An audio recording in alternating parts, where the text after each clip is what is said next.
오늘 함께 보실 하나님 아버지의 말씀은 마가복음 4장 1절에서 9절 말씀입니다. 마가복음 4장 1절에서 9절까지 제가 봉독해 드리겠습니다. 마가복음 4장 1절에서 9절입니다.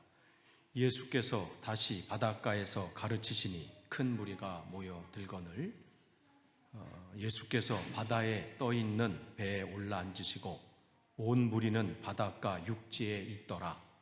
이에 예수께서 여러 가지를 비유로 가르치시니 그 가르치시는 중에 그들에게 이르시되 들으라. 씨 뿌리는 자가 뿌리러 나가서 뿌릴새 더러는 길가에 떨어짐에 새들이 와서 먹어버렸고 더러는 흙이 얕은 돌밭에 떨어짐에 흙이 깊지 아니하므로 곧 싹이 나오나 해가 돋은 후에 타서 뿌리가 없으므로 말랐고 더러는 가시떨기에 떨어짐에 가시가 자라 기운을 막음으로 결실하지 못하였고 더러는 좋은 땅이 떨어짐에 자라 무성하여 결실하였으니 30배나 60배나 100배가 되었느니라 하시고 또 이르시되 들을 귀 있는 자는 들으라 하시니라. 아멘. 우리 다음으로 넘겨주세요. 오늘부터 우리가 예수 성경에 나와 있는 이제 마태, 마가, 누가복음 그 세 복음서를 우리가 공관복음서라 이렇게 하잖아요. 공통적인 관점으로 본 거기에 나와 있는 그러니까 이 세 복음서에 나와 있는 비유를 이렇게 살펴보도록 할 겁니다. 비유가 총 33가지예요. 예수님의 말씀하신 비유. 요한복음은 비유라기보다는 거기는 표적이죠. 사인. 그러나 이제 여기 이제 세 복음서 이제 파라볼. 그래서 이제 비유인데 이제 마태, 마가, 누가복음에 나오는 비유를 먼저 살펴볼 거고요. 요거 이제 5가지 정도 됩니다. 5가지. 그다음에 이제는 마태복음과 누가복음에만 나오는 비유. 그다음에 마태복음에 나오는 비유. 그다음에 끝으로 누가복음에 나오는 비유. 이렇게 우리가 예수님의 비유 33가지를 살펴보면서 이 중점 뭐냐면 예수님 당시에는 이 비유를 어떤 관점으로 봤는지, 또한 초대교회는 이 비유를 또 어떤 관점으로 봤고, 그 다음에 그 이후 교회 시대에는 이 비유를 어떠한 모습으로 봤는지 그 시대 상황을 보면서 비유를 하면 우리가 예수님의 비유를 조금 더 우리가 잘 알 수 있을 것 같습니다. 여러분이 기억을 해주시고요. 다음으로 넘겨주세요.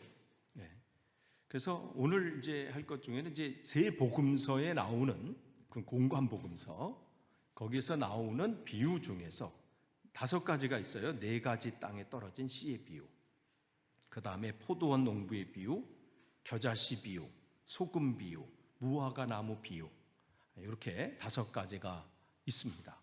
이 중에서 오늘은 4가지 땅에 떨어지신 씨의 비유, 씨 뿌리는 자의 비유라고 하기도 하죠. 이제 그 말씀을 나누도록 합니다. 근데 이제 이 비유를 다음으로 넘겨주세요. 이제 비유를 이렇게 보면요, 이 4가지 밭이 나오죠. 길가가 나오고 돌밭이 나오고 가시덤불인 밭이 나오고, 그다음에 이제 좋은 땅 이렇게 나오는데 결국은 이제 이 4가지 이렇게 나오지만 그룹으로 이렇게 떨어지면 2그룹으로 이렇게 나올 수 있죠. 하나는 열매를 맺지 못하는 씨, 그리고 한 그룹은 열매를 맺는 씨. 그런 밭이죠. 열매를 맺지 못하는 밭, 열매를 맺는 밭. 이렇게 2가지로 구분할 수 있습니다. 그래서 이제 마가복음에서는 그래서 이렇게 보면 어떤 씨 이렇게 써요. 썸이라고 하고 또 이렇게 해서 단수로 이렇게 썼어요. 어떤 씨는 이렇고 또 다른 씨는 이렇고 또 다른 씨는 이렇고, 그러면서 이제 옥토에서는 그 씨들 복수다 이렇게 있죠. 그래서 위에가 이렇게 3가지잖아요. 씨를 열매를 맺지 못하는 밭 3가지, 그리고 뒤에도 사실은 3가지예요. 30배를 맺는 밭, 60배를 맺는 밭, 100배를 맺는 밭. 그러니까 2가지를 이렇게 서로 이렇게 얘기하면서 어떤 밭이어야 하는지 그 말씀을 우리에게 보여주시죠. 그러니까 3가지 밭을 보면 수고는 수고대로 하죠. 뿌리는 수고도 있죠. 또 기대함도 있는데 거기에는 절망이 있어요. 기대하고 뿌렸는데 절망이 있는 거죠. 그러니까 어떻게 보면 낭비한 것처럼 보여요. 근데 또 한쪽은 3번에 걸친 수고는 있지만 거기에는 결실이 있고 또 거기에는 풍요함이 있지요. 그러면서 3가지를 계속 이제 비교하면서 우리의 신앙의 모습을 비춰보도록 하고 있습니다. 다음으로 넘겨주세요. 이 비유의 이제 본래 이제 예수님 당시의 목적 그렇게 보면 예수님 당시에 예수님께서 복음을 증거할 때 사람들 사이에 어떤 질문들이 있었냐면 과연 이 사람이 우리가 그렇게 고대하던 메시아인가? 이거에 대해서 기대를 하는 사람도 있지만 또 그거에 대해서 퀘스천을 갖는 사람도 있었어요. 아니 정말 우리가 기대하던 메시아라면 뭔가 결실이 맺어져야 되는데 아무것도 맺혀지는 게 보여지지 않는 거예요. 왔으면 갑자기 로마가 무너진다든지 아니 어떤 상황이 바뀌어진다든지 뭔가 이렇게 자기가 그동안 기다렸잖아요. 그리고 말라기 선지자 이후로 400년간의 그 기간 동안 얼마나 목말라 했습니까? 그러니까 세례 요한이 등장해서 복음을 전할 때 그가 시내 한복판에서 전한 게 아니거든요. 광야에서 정말 그 도시에서 찾아오기도 어렵고 정말 번거로운 길이고 수고를 해야 되는 길임에도 불구하고 어마어마한 군중들이 모였어요. 기대함이 있기 때문에 드디어 하나님이 일을 시작하신 것인가? 그런 기대감 때문에. 그러니까 예수님 과연 전 예수님이 오실 메시아가 될 수 있을까라는 질문에 대답하면서 이 비유를 말씀을 하시죠. 많은 씨가 떨어지기는 하지만 그 씨가 그럼에도 불구하고 어떤 때는 쓸데없는 곳에 떨어진다는 거죠. 길가나 돌밭이나 가시덤불처럼. 그러나 좋은 땅에 떨어져서 엄청난 수확을 거두게 될 것이다. 지금은 나의 어떠한 그런 행동들이나 말씀이나 이런 것들이 의심하는 사람들의 눈초리 볼 땐 과연 저를 통해서 뭔가 이루어질까? 과연 저 나사렛에서 무슨 선한 것이 날 수 있을까? 그러니까 그 사람들 안에서도 고향 땅 안에서는 더더욱 그랬죠. 여기 성경에 나온 마가복음 6장에 보면 거기에서는 뭐냐면 고향 땅 나사렛이에요. 거기서는 권능을 행하실 수 없어요. 왜냐하면 사람들이 믿지를 않아. 저 사람 내가 다 아는데, 내가 저의 과거를 다 아는데 지금 어떻다고? 그렇잖아요. 그러니까 지금이 중요한 게 아니라 그 사람은 과거에 내가 그 사람을 아니까 저 사람은 그냥 별 볼 일 없는 사람 이 정도로 생각하는 거죠. 그러면서 다 안다고 생각하니까 그 하나님의 은혜가 내게 올 수가 없는 거예요. 그러면서 그들이 믿지 않음을 이상히 여길 뿐이에요. 뿌리죠. 씨를 뿌리지만 그 마음밭이 돌밭이고 길가고 가시덤불이니까 씨가 들어가지도 않고 열매를 맺지가 않지요. 오히려 바리새인들은 더더욱 더 나아가서 어떻게 하면 죽일까? 말씀을 듣는 거는 생각도 안 하고 어떻게 하면 저 인간을 죽일까? 여기에 관심이 있습니다. 또 제자들 중에도 마찬가지. 요한복음 6장 60절을 따르는 제자들 중에도 그 말씀이 저 말씀 정말 이해가 안 된다. 그러면서 퀘스천을 거예요. 정말 메시아 맞나? 예수님께서 왜 너희들이 그 안에서 의심하느냐? 그러니까 어떻게 보면 예수님의 그러한 수고와 또 지금 그 사역을 하시고 말씀을 전하시고 전도하시고 모든 것들이 헛된 것처럼 보이고 헛수고처럼 보이고 열매가 맺혀지지 않을 것처럼 보인다는 거죠. 그런 시간 속에서 그렇게 보일 때 주님은 그러한 상황 가운데서도 말씀하시는 거죠. 씨 뿌리는 농부가 기대감을 지금 뿌리지만 기대감을 가지고 포기하지 않는 것처럼 하나님의 나라도 그렇게 이루어질 것이다. 지금 눈에 볼 때는 절망적인 모습만 보일 수도 있고, 과연 이렇게 해서 뭔가 될까? 그러한 것처럼 보일지 몰라도 하나님은 맺게 하실 것이다. 그래서 30배, 60배, 100배의 결실을 맺게 하실 것이다. 지금 눈에 보이는 것이 없다 할지라도 절망하지 말라는 거죠. 따르는 제자들에게 또 예수님 스스로도 그렇기 때문에 그는 복음을 전하면서 절망하지 않으셨어요. 사람들이 핍박한다고 해서, 사람들이 자기를 거부하고 또한 핍박하고 죽이려고 모의한다고 할지라도 거기에 주눅드시거나 그것 때문에 포기하시는 것이 아니라, 오늘 저 마을로 가자, 내가 거기서도 전도하리니, 오히려 그 말씀에는 당당함이 계셨고 확신의 참이 계셨다는 것은 바로 하나님께서 어느 때가 되시면 열매를 맺게 하실 것이라는 것을 보여주시는 것이죠.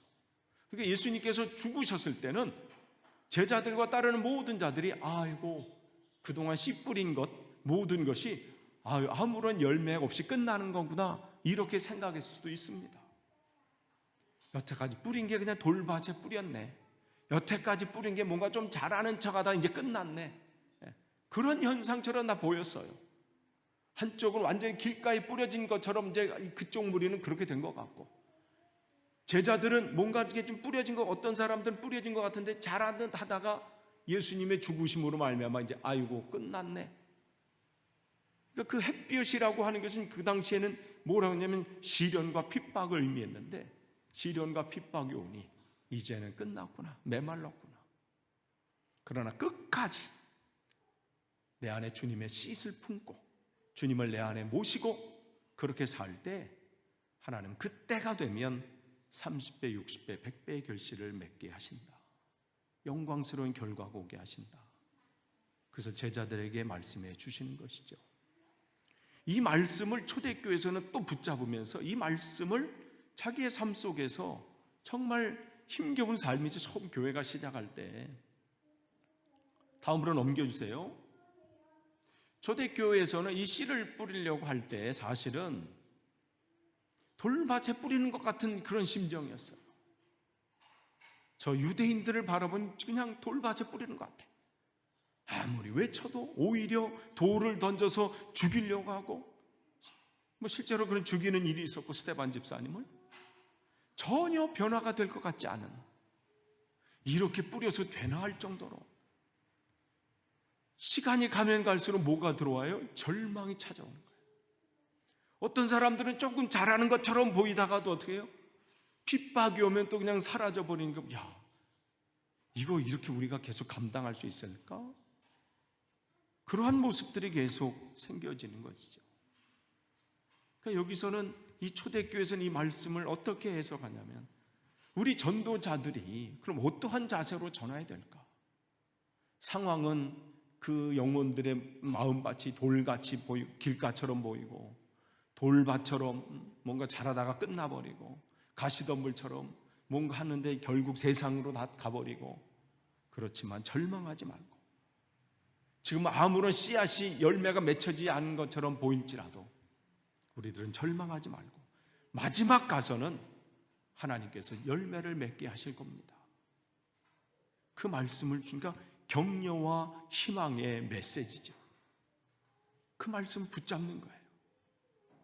그러니까 그 전도는 말씀의 씨를 뿌리는 자라. 그래서 초대교회는 이 자료들을 볼 때 이쪽에 초점을 넣었어요.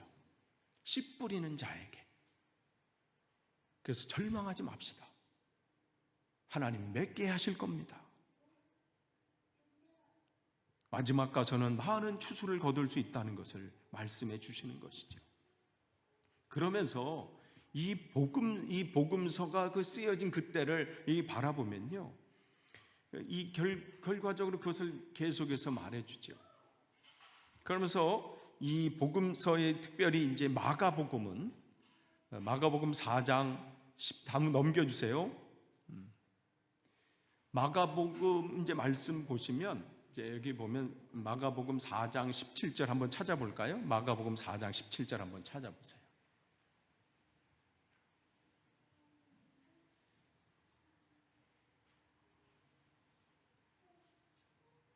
마가복음 4장 17절 찾으신 분이 한번 읽어보실래요?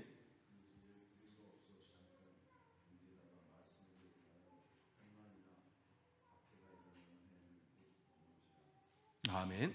환난이나 박해가 일어날 때, 그래서 마가복음 이 시대에는 이 마가복음이 보통 한 55년도에서 63년도, 그러니까 AD 55년에서 한 63년 정도에 기록한 것으로 얘기하는데, 그때 이 마가복음의 수신자들, 이거 받는 이 마가복음의 이 수신자들이 어디냐면 로마에서 신앙생활하고 있는 사람들입니다.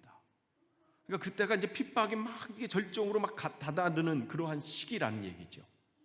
그러니까 그들에게 이 초대교회, 특별히 이 마가복음의 이 기록을 그들에게 주면서 로마에서 신앙생활하고 있는 그리스도인들에게 이 말씀을 어떻게 해석해 주냐면, 환난과 시련이 박해가 일어날 때 신앙 안에 있는 성도 안에 있는 교회들이 어떻게 해야 되는지, 그러면서 네 가지 그 밭을 얘기하면서, 말씀이 길가에 떨어졌다는 것은 말씀을 듣고 깨닫지 못하는 자다. 또한 돌밭에 뿌려졌다는 것은 환난이나 핍박이 일어날 때 넘어지는 자다.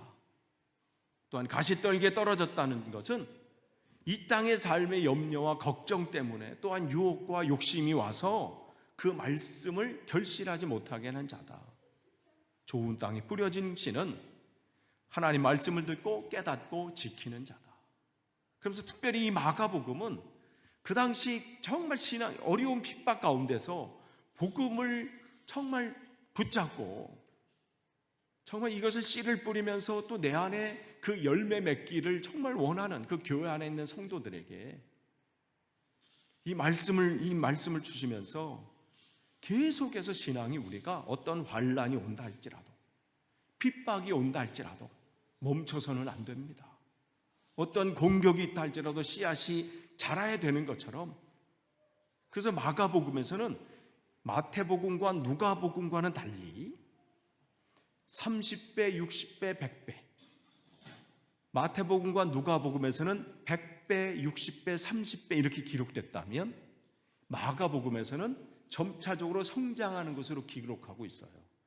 그런 순서가 여기서는 이렇게 내려오고 여기는 올라가나 보다가 아니라, 마가복음이 추구하는, 그 당시에 이 어려움 가운데 있는, 핍박 가운데 있는 그 성도들에게 격려하면서, 우리가 하나님의 때가 되면 이 환난과 역경 속에서 우리가 잘 이겨낸다면, 흔들리지 않고 우리 마음밭에 주님을 모시고 이 신앙을 안에서 승리한다면 30배, 60배, 100배의 결실을 맺게 하실 겁니다.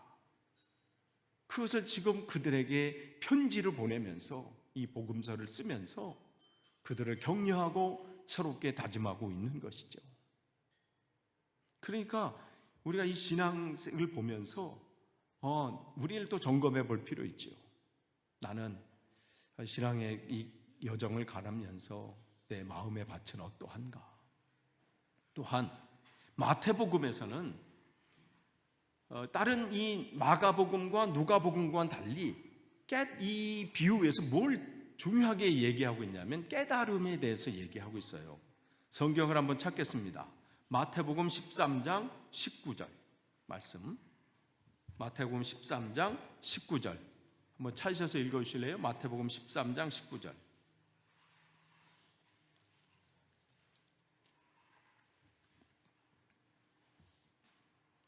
마태복음 13장 19절.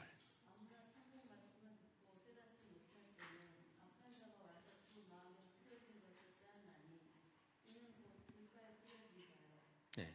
그리고 마태복음 13장 23절.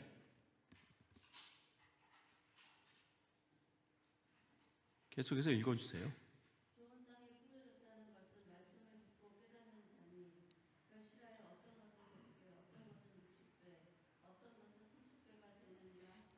아멘. 그러니까 아까 지금 마태복음 13장 19절에서도 천국 말씀을 듣고 깨닫지 못할 때는 악한 자가 와서 그 마음에 뿌려진 것을 빼앗나니 이는 곧 길가에 뿌려진 자요. 또 13장 23절에 좋은 땅에 뿌려졌다는 것은 말씀을 듣고 깨닫는 자니. 그러니까 이 마태복음은 누구를 지금 겨냥하고 있어요? 유대인들을 겨냥하고 있죠. 그들이 말씀을 다 한다고 생각해요. 우리는 뭐 말씀은 다 꿰고 뭐 막 합니다. 그들에게 말씀해 주는 거죠. 하나님의 말씀을 제대로 듣고 깨닫지 않으면, 아는 것이 중요한 게 아니라 그 아는 것을 깨달아야 된다는 거예요. 성령께서 조명해 주심으로 그 말씀이 이 시대에 또 나에게 어떻게 되는 것을 붙잡지 않으면 악한 자가 와서, 사단이 와서 그 뿌려진 말씀을 뺏어간다는 거예요. 그 말씀을 듣고 깨닫는 자가 좋은 땅에 뿌려진 자다. 그 사람은, 어떤 사람에게는 100배의 결실을 맺을 수 있다. 어떤 사람 60배의 결실을 맺을 수 있다. 최소 30배는 맺는다. 이 말씀 하시죠. 그러니까 그 시대에 각자의 그 교회에게, 이걸 쓴 교회에게 당신들은 지금 말씀을, 특별히 이제 이 마태복음은 내가 많은 것은 내가 알고 있다, 이걸로 착각하지 말라는 거예요. 교만하지 말라는 거예요. 날마다 하나님 앞에 겸손한 마음으로 엎드려서 주님, 내게 말씀해 주십시오. 어제 내가 다 알았던 얘기라도, 어제 다 아는 말씀이라도 오늘 다시 하나님 이 말씀을 내게 깨쳐 주십시오. 그게 다윗의 신앙의 모습이었죠. 블레셋과의 싸움에서도 나가서, 주님, 내가 나가서 싸우면 되겠습니까? 나가서 싸워라. 이겼어요. 또 쳐들어왔을 때 경험이 있잖아요.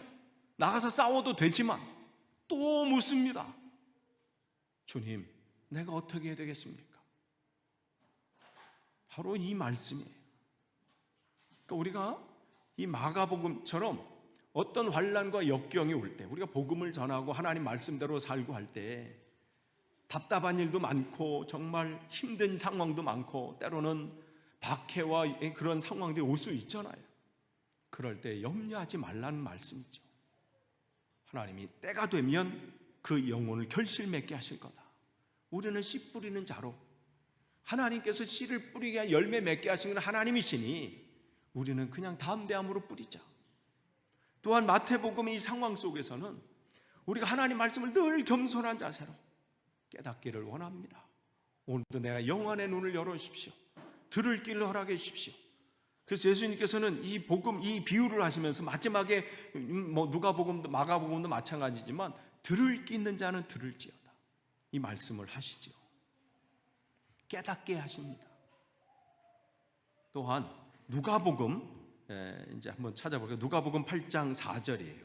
누가복음 8장 4절.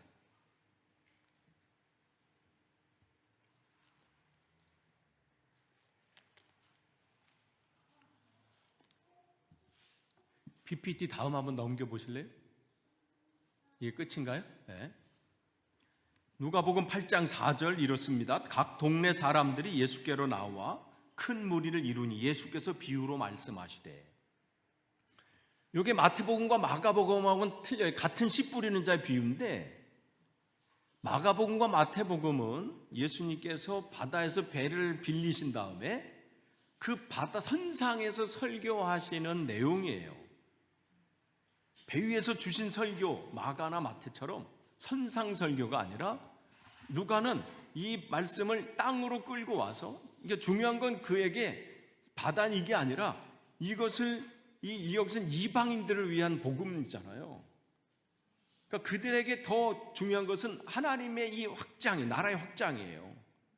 이걸 위해서 그 씨를 이야기하는 거죠. 그렇기 때문에 유대의 그리스도인들에게도 마찬가지고, 이 마태복음처럼 또 마가복음의 로마에서 지금 신앙생활을 했는데 박해 속에 있는 로마인들에게, 그들을 이제 할 때는 박해와 이러한 시련, 그러니까 박해, 또 이런 것들을 말해요. 환난이나 박해. 이렇게 이 땅에 이렇게 했다는 것은 환난이나 박해가 있을 때 열매를 맺지 못하는 사람입니다. 이러한 내용으로 마가복음과 마태복음 얘기한다면, 이 누가복음 뭐냐면 그 안에서 이제 신앙생활하는 사람들이거든요. 이제 이방인들이 이제 들어와서, 그러면 그들에게는 환난과 그거보다는 뭐냐면, 거기에 뭐냐면 시련이라고 얘기를 해요. 그래서 누가복음 8장 거기 이 위에 4절부터 이렇게 쭉 누가복음 8장 4절 이하에서 쭉 보면 거기는 시련이라는 단어, 또 시험 이렇게 얘기를 하고 있습니다. 그 얘기는 뭐냐면, 그러면서 그래서 8장 15절 한번 보시면 좋은 땅, 누가복음 8장 15절, 좋은 땅에 있다는 것은 착하고 좋은 마음으로 말씀을 듣고 지키어 인내로 결실하는 자다. 그러니까 누가복음의 이 교회의 이 모습은 마태복음과 마가복음하고는 조금 다르다는 거죠. 그러니까 그들에게는 신앙생활을 할 때 시험거리가 올 때 거기 시험에 흔들려서 그 시험거리 때문에 신앙생활하는 걸 포기하지 말고 끝까지 인내함으로 결실을 맺는 것이 중요합니다. 그 얘기를 하고 있는 겁니다. 그러니까 우리가 복음서를 볼 때 각자에게 우리의 상황과 처지가 다를 수 있어요. 어떤 이들에게는 복음을 증거할 때 환난과 핍박이 와서 씨를 뿌리는 거, 내가 이렇게 저 영혼에게 이렇게 했는데 결실이 안 맺는 걸 보니 그만해야 되나 할 때 이 말씀이 그들에게는 힘을 줄 수 있죠. 끝까지 환난과 핍박이 온다 할지라도, 그 영혼이 변하지 않는 것처럼 보일지라도 끝까지 뿌리십시오. 그러면 하나님의 때에 결실을 맺게 하실 겁니다. 또한 그래서 누가복음은 끝까지 지키어 인내로 결실해야 합니다. 신앙생활은 한 걸음 한 걸음 나아가는 겁니다. 하루아침에 이루어지는 것이 아니라 인내함으로 끝까지 결실을 맺게 되는 겁니다. 그러면서 이 복음서에, 그러니까 이 처음에, 그러니까 세 부분이에요. 예수님 당시에는 예수님을 보고 과연 저 씨 뿌리는 저 예수님의 저 사역의 모습이 과연 저게 뭔가 결실을 맺을 수 있을까? 의심하는 자들이나 또한 핍박하는 자들에게 때가 되면 하나님께서 결실을 맺게 하실 것이다. 또 초대교회이들에게는 하나님 앞에 흔들리지 말고 하나님의 때 열매를 맺을 것이니 끝까지 승리하십시오.